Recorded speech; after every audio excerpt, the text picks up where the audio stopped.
네, 반갑습니다. 소개받을 최경이고요. 되게 떨리네요. 네, 하늘 가격이긴 하지만 낯선 곳에서 하게 돼서 좀. 근데 제가 그 외대 출신이에요. 외대 정치외교 박사를 받고 인도네시아 아세안 연구를 하고 있는데, 그래서 서울대에서 2014년부터 계속 근무를 하고 있는데, 여기 오니까 옛날에 연애했었던 기억이 나오네요. 나의 젊은 날의 시절에.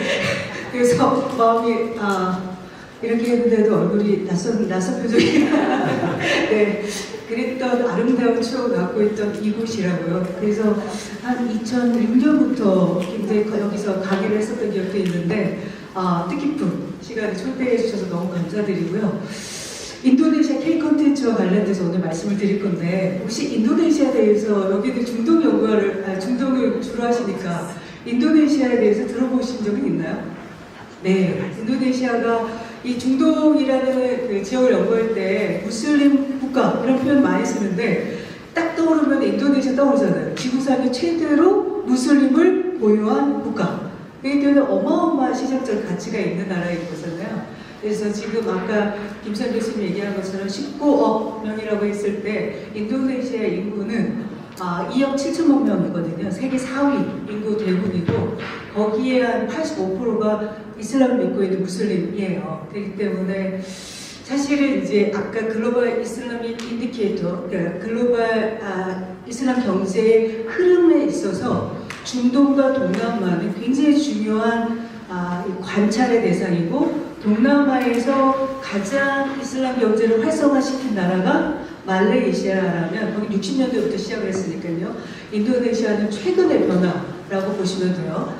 어쨌든 오늘 인도네시아 K 콘텐츠와 관련해서 제가 얘기를 드릴 거는, 아까 김수영 교수께서 사우디아라비아 사례를 굉장히 자세하게 얘기를 해주셨는데 그것의 연장이고 기초하여 저는 이렇게 이제 관련되어 있는 부분도 있기도 하고, 조금 더 사실 김수영 교수님 모든 쟁점 다 얘기하신 것 같아요. 그래서 저는 한류는 지금 이제 변모를 하고 있다라는 거예요. 아까 교수님께서도 1기, 2기, 3기, 지금은 4기이기도 5기하고 6기도 하는데, 일단은 한류 4기라고 얘기를 할 수 있거든요. 한류 4기. 이 생태학적 변모가 갖고 있는 의미가 뭐냐. 사실 그런데 참고로 말씀드리자면, 저는 이제 문화 컨텐츠 연구자는 아니에요. 인도네시아를 연구하다 보니까 인도네시아의 한국적 문화 영향력이라는 것들이 확산되면서 요것을 이제 바라보게 된 거죠. 김수환 교수님이랑 같이 프로젝트 했던 게, 그러니까 책 북 프로젝트 했던 게, 한류라고 하는 하나 한국의 문화 컨텐츠의 글로벌 현상이 과연 지속 가능할 거냐 라고 하는 질문은 애초부터 나올 때부터 계속적으로 문제제기됐던 부분이거든요. 그래서 지속 가능하다, 안 하다 이런 쟁점이 굉장히 있다는 얘기예요. 그래서 이 한류 콘텐츠에 대해서 계속적으로 주목을 하고 있는 한국국제문화교류진흥원, 요거 메모하셨다가 나중에 홈페이지에 들어가 보세요. 한국국제문화교류진흥원에서는 한류 다음, 한류 넥스트 스텝에 대한 고민을 하고 있는 거죠. 왜 얘기를 하냐면, 한류가 지속하려면 해당 로컬 사회에 대한 맥락, 그리고 로컬 사회의 문화와의 상호작용을 하지 않고서는 이게 과연 지속 가능할 거냐. 그런데 이 로컬 문화에 대한 맥락을 심도 깊게 이해하지 않는다면 이 질문은 하지만 답을 못 찾는다는 거예요. 근데 김수환 교수님은 그 얘기했죠, 마지막에. 그래서 여러분들이 중동 지역 전문가가 굉장히 중요하다. 한류는 우리에게 있어서 일상적인 문화이기 때문에 익숙하지만 해당 로컬 사회 문화를 심도 있게 깊이 있게 이해하지 않으면 상호작용을 통한 지속 가능성의 고민을, 질문에 대한 답을 못 찾는다는 거죠. 이제 그 질문에 대한 답을 찾아야 될 때 여러분처럼 융복합 지역 전문가가 절실히 필요한 시점이라는 거죠. 그래서 인도네시아 같은 경우는 한류가요, 제가 이제 홈피스랑 이 작업을 할 때 좀 깜짝 놀랐어요. 제가 박사학위 논문을 인도네시아 포함해서 썼는데 주로 왔다 갔다 하잖아요. 왔다 갔다 하면은 2006년도에 인도네시아 분이 저한테 유노를 안 해요. 그래서 저도 그때 당시 인도네시아 대통령이 유도 요노였거든요. 유노. 아니, 유노를 아냐고 그러더라고요. 정말 제가 동방신기를 거기 인도네시아에서 처음 알게 됐어요. 그리고 슈퍼주니어도 인도네시아의 사람들을 만나면서 한국 문화에 대해서 얼마나, 그래서 K-팝의 커버 댄스의 페스티벌이 대도시에서 매해 일어날 만큼 엄청난 인기인데, 그러니까 아까 말했던 국제문화교류진흥원에서 한류 지수를 측정하기 시작을 했어요. 그 한류 지수를 측정했는데 2019년에 1위가 인도네시아였어요. 저는 깜짝 놀랐어요. 아니 1위까지? 그러면서 오히려 적극적으로 인도네시아 한류에 대해서 주목하기 시작을 한 거죠. 제가 솔직히 말하면 그 전까지는 많은 현상 중에 하나일 거야 라고 얘기를 한 거죠.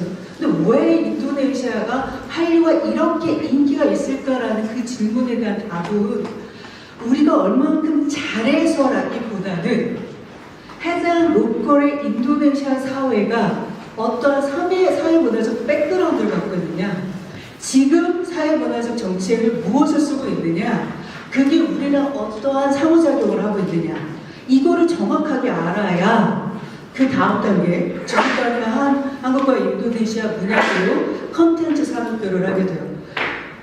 왜냐면은 뒤에 보겠지만 2019년에 인도네시아 한류지수 1위였는데 작년에는 꼬꾸라졌더라고요. 그래서 왜 참 이게 이런 변동의 폭이 굉장히 크구나 라는 생각을 했죠. 저는 이제 그래서 이 부분도 이제 문화 콘텐츠를 연구하는 사람들이 굉장히 중요한 하도이기 때문에 앞으로 여러분들이 문화 콘텐츠의 융복합 전문가가 된다고 하면 한류의 성장이라고 하는 역사적 배경, 그리고 거기에 맞는 제도적인 정책적 변화, 그리고 거기에 맞는 인재 양성들은 어떻게 되어왔는지라는 것들을 좀 목도해 보실 필요가 있어요. 여러분들은 잘 모르겠지만 한류가 왜 우리나라한테 굉장히 성장했을까? 그리고 전 세계는 한류를, 그리고 K-팝에 나와 있는 BTS의 노래 가사에 주목하면서 또 이란의 그 여성 시인들이 BTS 노래를 부르면서 하고 있을까라고 하는 그 대목에 한국의 놀라운 변화들을 여러분들이 인식을 하고 있어야 된다는 거죠. 이게 바로 1990년 중반 이후라고 얘기하는 건 바로 한국이 소위 말하면 민주화라고 하는 것들이 완벽하게 본격화된 시대를 얘기하고 있어요. 그래서 K 콘텐츠, 그 다음에 예를 들면 오징어 게임이나 그 다음에 기생충이라고 하는 이 컨텐츠의 파워라고 얘기하는 거, 이건 뭐냐면 우리 사회가 갖고 있는 문화 변동의 맥락이 K 콘텐츠 안에 집중되어 있기 때문이라는 거죠. 형식의 문제가 아니라 그 내용성을 여러분들은 이해하셔야 되고, 거기에 로컬 사회들이 이 반응들이 어떠한 그 로컬 사회의 필요랑 반응하는지를 잘 심층적으로 이해하실 필요가 있다는 거죠. 그런 면에서 이 민주화의 분위기, 자유화의 분위기, 그 다음에 이것들이 문화산업의 역량으로 확대되는 분위기는 사우디아라비아도 마찬가지고요. 인도네시아도 정확하게 그 요구랑 맞아 있다는 거죠.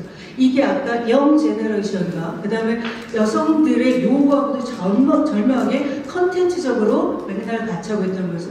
현재 한류 사기는 이정만은 질적으로 다른 면모를 얘기하고 있다고 얘기해요. 보셨을 거예요. 이 오징어 게임은 넷플릭스라고 하는 글로벌 OTT 플랫폼 아니고서는 이런 확산이 가능할 수 없죠. 그게 바로 그러니까 넷플릭스라는 이 플랫폼의 작용인 거죠. 미나리는 어때요? 미나리는 미국 감독의, 미국 자본의, 한국 배우들, 이게 하이브리드 레이스네요. BTS는 태국, 그래서 태국이 1위가 올라왔더라고요. 소비 지수가. 블랙핑크의 태국 출신 멤버가 들어있기 때문이죠.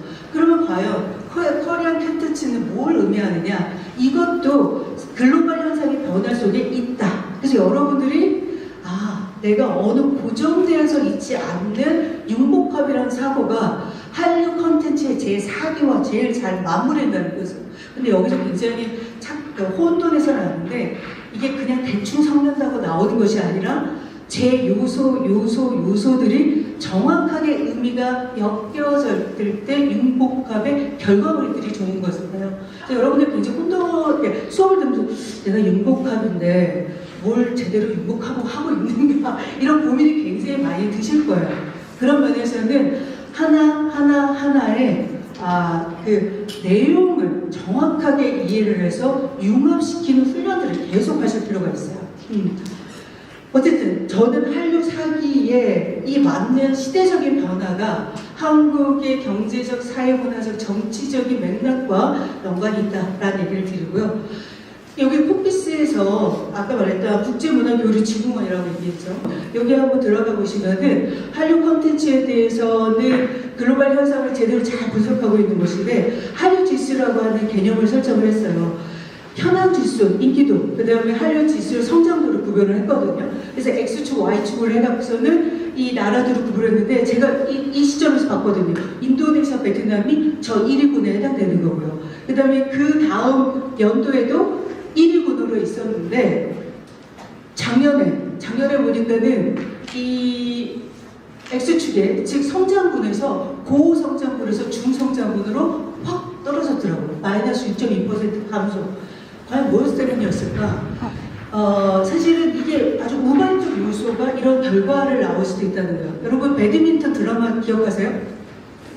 우리 동네 스포츠 드라마가 있었어요. 배드민턴. 근데 인도네시아가 배드민턴에 굉장히 몰입된 나라거든요. 그리고 이 국제 게임에서도 1등하고. 근데 거기 드라마에서 인도네시아 배드민턴 선수를 부정적으로 언급을 했어요. 난리 난 거죠. 난리 나. 그러니까 민감성이, 문화에 굉장히 민감성인데 그런 고려를 하지 않은 거가 바로 그대로 이런 지표현상으로 등장을 하는 거죠. 그래서 보시면 한류 현황지수는 일일이 좀 떨어졌다라고 하는 거예요. 그래서 실제로 한류는 어쩌면 예민한 문제다.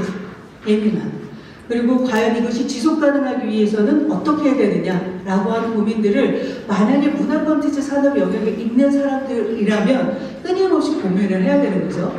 자, 아까도 교수님께서 얘기했는데 인도네시아에서 한류라고 하는 것이 연상되는 이미지가 있어요.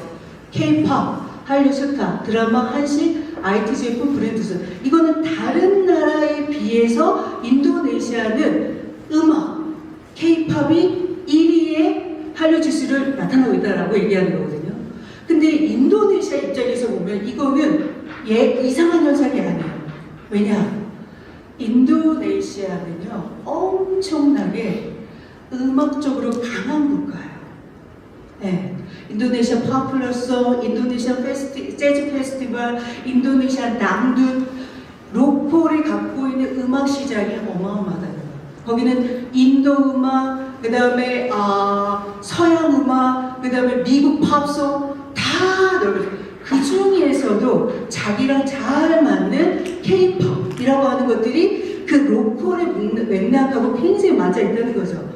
근데 여기서 특징적인 건 뭐냐면요. 다른 나라에 비해서 음식 부분이 상대적으로 순위도가 낮는 거. 그러니까 음식이 높은 나라가 있어요. 예를 들면 대만이 1위 음식, 일본도 한식이 1위라고 하는 건데 인도네시아는 왜 음식이 조금 우리 이제 K 컨텐츠 중에서 떨어질까? 저는 여러분들이 인도네시아 음식을 먹어보면 그 차이가 날 거예요. 그럼에도 불구하고 여기에서 이 인도네시아하고 한국하고의 음식 문화적으로 접합 지점이 있어요. 뭐냐면 쌀 문화권이에요. 쌀을 영혼의 음식이라고 얘기할 만큼 쌀 문화권이에요. 그렇기 때문에 비빔밥, 그 다음에 김밥 엄청난 인기입니다. 특히 우영우 이후에 김밥은 정말 폭풍처럼 인기인 거죠. 그렇습니다. 요거는 특징적인 건 알아봐요. 근데 여러분들은 이게 요런 일종의 이런 표를 보시면서 중국, 일본, 대만, 태국, 말레이시아, 인도네시아 그냥 이렇게 순위라고 하는 이 차이가 어떤 의미를 갖고 있느냐 뭐예요? 바로 해당 로컬 사회의 사회문화적 맥락과 특징을 얼마큼 읽어내느냐인 거죠. 여러분들이 차별화되어야 될 지점은 저렇게 식상해 보이는 표 안에서 내가 전공하는 로컬 사회의 특징들을 탁탁 잡아낼 수 있는 능력. 이게 바로 이제 지역 전문가 융복합의 마케터들의 역할을 할 수 있는 부분이라고 생각됩니다. 그 다음에 이런 면에서 한류하면 긍정적인 뿐만 있는 것이 아니라 부정적인 인식이 있는데 그 부정적 인식조차 로컬 사회 다 다르다는 거예요. 저는 이거 보고도 되게 흥미로웠는데 일본, 한국과의 정치적 외교적 입장이 제일 1순위예요. 당연하겠죠. 예. 그래서 한류 콘텐츠를 보면 그것이 가장 부정적인 인식이 되는 이유라고 얘기하는 거예요. 그러면 인도네시아 같은 경우가 한류 콘텐츠를 보면서 어떤 걸 부정적인 인식을 느낄 것이냐, 이게 사실은 사우디아라비아가 얘기하는 무슬림 문화권 베이스랑 굉장히 유사한 특징으로 반응을 보여주죠.